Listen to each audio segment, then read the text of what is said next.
In July 1974, a former bond trader from Salomon Brothers boarded a plane for a 2-week tour of Europe and the Middle East. His name was William Simon. His official title was Treasury Secretary. His cover story was economic diplomacy. The real reason he was on that plane was kept secret for 41 years. For 4 days, in a palace in Jeddah, Saudi Arabia, Simon sat across from King Faisal bin Abdulaziz Al Saud and negotiated a deal that would quietly reshape the global economy. The terms were brutally simple. Saudi Arabia would price every barrel of oil it sold, anywhere in the world, in US dollars. Saudi Arabia would take the massive surplus of dollars that produced and park it in US Treasury bonds. In exchange, the United States would guarantee the military protection of the Saudi royal family. Forever. No treaty was signed. No law was passed. No vote was held in Congress. The entire agreement was a verbal handshake between two men, and it wasn't made public until Bloomberg reporter Andrea Wong pulled it out of the archives in 2016. That handshake is the single most consequential monetary arrangement of the 20th century. It is the hidden mechanism behind American financial supremacy. It is the reason the United States can run trillion-dollar deficits without collapsing. It is the invisible engine under every foreign policy headline you have ever read. And in the last 4 years, something has quietly started to break. In the next 12 minutes, I'm going to walk you through exactly what the petrodollar is, how it actually works, and why the events of 2022 through 2026 may have permanently cracked its foundation. I'm also going to tell you what's true about the de-dollarization narrative and what's wildly overstated, because this is a topic where bad information is everywhere. Let's start with what the petrodollar actually is, because almost every use of the word in financial media is wrong. At the simplest level, the petrodollar is just a pricing convention. Oil, anywhere on Earth, is traditionally priced and settled in US dollars. When a Japanese utility buys liquefied natural gas from Qatar, the invoice is in dollars. When an Indian refinery buys crude from the UAE, the payment clears through the US banking system. Neither party is American. The dollar shows up anyway. But that's only the surface. The real petrodollar system is an architecture with 3 interlocking pillars. Pillar 1. Oil is priced in dollars. Pillar 2. Oil exporting countries end up with more dollars than they can spend domestically because their own economies cannot absorb hundreds of billions in oil revenue. Pillar 3. They recycle those surplus dollars back into US Treasury bonds. That third pillar is the part that matters. It creates a massive, persistent, structural demand for US government debt. And structural demand for US debt means the United States can borrow at artificially low interest rates forever to fund military spending, domestic programs, and endless deficits. The world, in effect, subsidizes Washington. Now let's be clear about what the petrodollar is not. It is not a law. It is not a formal treaty pegging the dollar to physical oil. And it is not the same thing as the Bretton Woods gold standard, which was an actual treaty system from 1944 to 1971 that pegged global currencies to dollars convertible to gold at $35 an ounce. The petrodollar replaced Bretton Woods. And here's the key insight. It replaced the hard backing of gold with the inescapable necessity of energy. Every modern country needs to run its economy. To run its economy, it needs oil. To buy oil, it needs dollars. The world didn't choose the dollar. The world was structurally locked into it. Okay, so how did we actually get here? Go back to August 15th, 1971. America is bleeding. Vietnam has drained the treasury. The Great Society has drained it again. The US has printed far more dollars than it has gold to back them up. France in particular is aggressively exchanging its dollar reserves for physical American gold, trying to drain Fort Knox. Nixon panics. He goes on national television and unilaterally closes the gold window. The Bretton Woods system ends overnight. The dollar depreciates. Inflation spikes. America faces a legitimacy crisis. Then October 1973. The Yom Kippur War breaks out. The United States airlifts weapons to Israel. The Arab members of OPEC retaliate with an oil embargo. Oil prices quadruple in a matter of weeks, from about $3 a barrel to $12. Stagflation hits. Gas lines, crashing markets, empty shelves. The American economy is on the ropes. Into that crisis walks William Simon. He is uniquely suited for this mission. Before becoming Treasury Secretary, he ran the bond desk at Salomon Brothers. He understood global debt markets in a way no politician did. Nixon sends him to Jeddah with one job: find a way to anchor the dollar to oil the way it used to be anchored to gold. The Saudi agreement was his solution. And over the next decade, the United States quietly extended the same basic arrangement to the rest of OPEC. The entire global energy trade was dollarized. King Faisal had demanded secrecy. He didn't want the political optics of directly funding the US government so soon after the Yom Kippur War. The Treasury complied. For 41 years, Saudi Arabia's US debt holdings were grouped into an anonymous category labeled oil exporters in official reports. No country-specific data was ever released. It took Andrea Wong's Freedom of Information Act request in 2016 to force the first disclosure. The initial baseline she uncovered was $117 billion. Former Treasury officials told her the real figure, including offshore holdings, was almost certainly far higher. This is where we need to kill a myth that took over the internet in 2024. A viral narrative claimed that the Petrodollar agreement officially expired on June 9, 2024. You may have seen the headlines. The dollar is about to collapse. Saudi Arabia has left the system. The end of American financial dominance is here. It was all false. What actually expired on that date was a separate diplomatic commission called the U.S.-Saudi Joint Commission on Economic Cooperation. That commission was established by Henry Kissinger and Prince Fahd in 1974, and it was a bureaucratic framework, not the petrodollar deal. It never contained any clause mandating that oil be priced in dollars. The Government Accountability Office and independent fact-checkers have confirmed this. The real petrodollar arrangement, the one Simon negotiated in Jeddah, had no expiration date. It was never a legal contract. It was a handshake underwritten by market incentives. You cannot expire something that was never on paper to begin with. Now, let's look at the mechanism. Because to understand why this system is so hard to replace, you need to see the actual monetary plumbing. The petrodollar is a four-step capital loop. Step 1. A country like Japan or Germany or India wants oil. But oil is priced in dollars. So before they can buy energy, they have to acquire dollars. They earn them by exporting goods to the US, or they buy them on foreign exchange markets.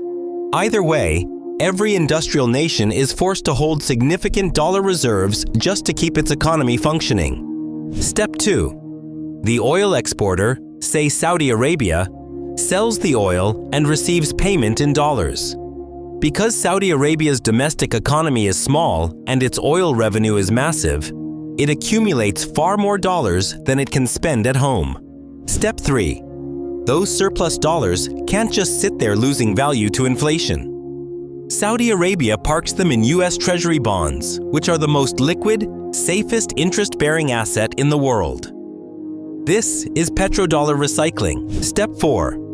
The US Treasury takes that incoming flood of foreign capital and uses it to fund deficits. Military spending, entitlement programs, infrastructure, all of it.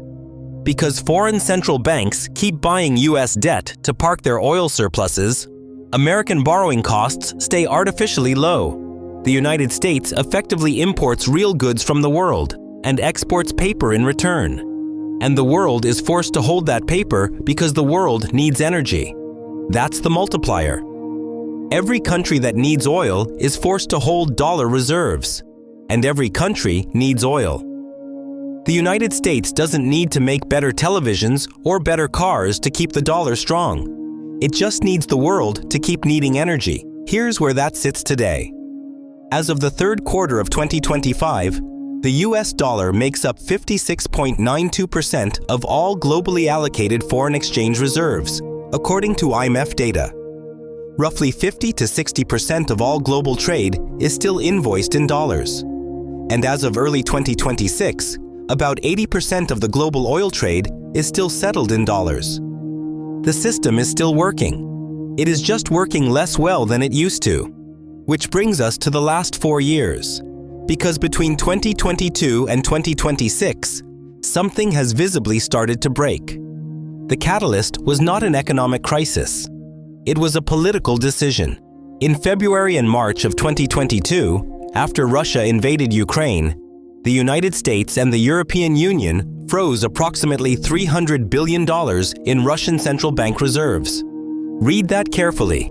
Russia had dollars in foreign accounts, reserves it had earned through energy exports over decades, assets that were supposed to be untouchable safe havens. The West reached in and froze them. Overnight. The war in Ukraine is its own story. The monetary shock was something else entirely. Every non-aligned central bank on Earth watched what happened and drew the obvious conclusion. Dollar reserves are not actually your money. They are your money on loan, conditional on staying in political favor with Washington. The moment you cross a line, your reserves are effectively confiscated. That realization is what is now quietly unwinding the system. Russia responded immediately.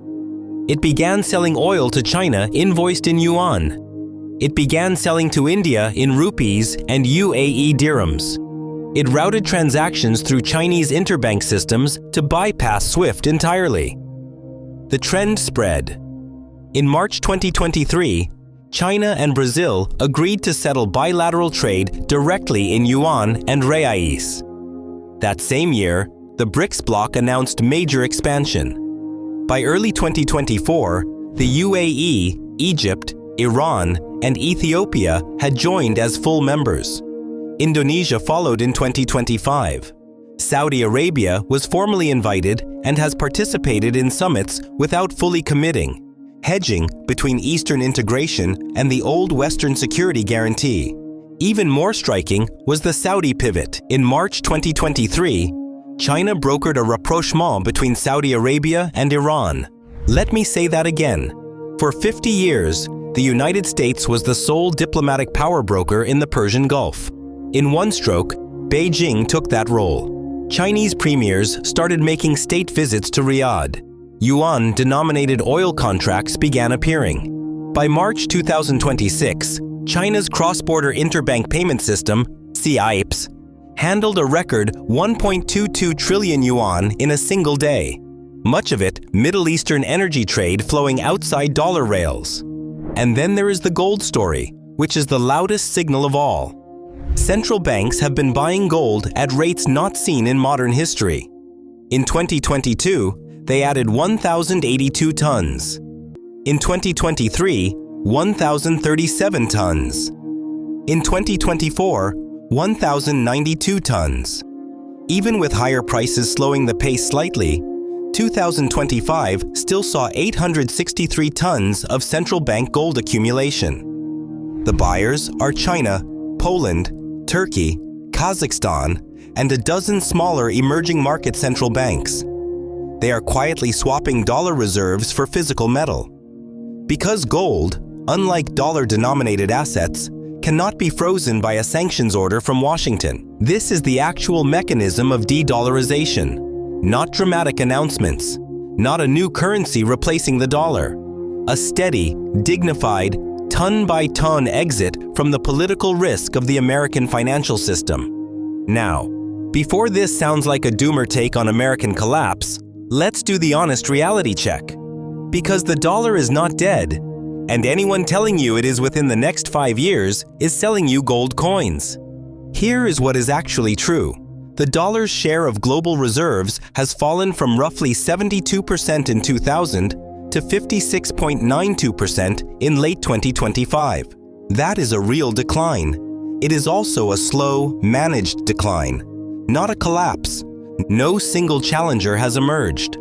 The euro sits at about 20% of global reserves and has been stuck there, held back by fragmented European capital markets and the absence of a unified Eurozone safe asset. The Chinese yuan is at 1.93%. That's it. Because China maintains strict capital controls and refuses to let global investors freely move money in and out, the yuan structurally cannot replace the dollar until Beijing opens its capital account, which it has no intention of doing. And the US Treasury market remains the deepest, most liquid market in human history. Over $30 trillion outstanding, roughly 40% of all global debt securities. If you're a reserve manager in Tokyo or Riyadh and you need to park $50 billion overnight with guaranteed liquidity, you have exactly one option. It is not yuan. It is not euros. It is US Treasuries. History also cautions against betting against the greenback. The 1970s stagflation was supposed to kill the dollar. It didn't. Japan's rise in the 1980s didn't. The launch of the euro, the 2008 financial crisis, the 2020 pandemic. Every single one produced confident obituaries for the dollar.